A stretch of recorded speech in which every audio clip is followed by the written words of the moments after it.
తెగింపు చేస్తేనే కదా ఏదైనా అయ్యేది. ఉద్యమకారుడు ఎవరైతారు? నరకుంజరు భయపడితే కాదు, ఇక్కడ అనగా లేక డాక్టర్. అప్పటి నుంచి ఇప్పటి వరకు కుండల్లో చేసినాం. కానీ మనకు తెలియదు సహజంగా కూరగాయలు, పప్పులు, భూమిలో ఏవైతే ఉత్పత్తులు చేస్తున్నామో దాంట్లో అయోడిన్ 175 మైక్రోగ్రామ్ సహజంగానే ఇస్తున్నది. మనకు అవసరమైతే తెలుసా? 125 అంటే 50 మైక్రోగ్రామ్ ఎక్కువ ఇస్తున్నది. దాని బదులుగా మనం ఇంకా ఆల్టరేషన్గా అయోడిన్ ఉప్పు తిన్నాం లేదా, మహిళల గర్భసంచి పాడవుతున్నాయి, కౌంటింగ్ తగ్గుతున్నది. మీకు సంతానం ఎక్కడైతే?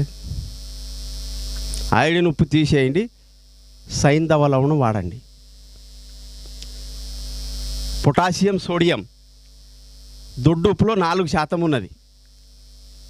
సైంధవ లవణంలో 94% ఉన్నది. మీరు 4 తీసుకుంటారు, 94 సైంధవ లవణం. కాబట్టి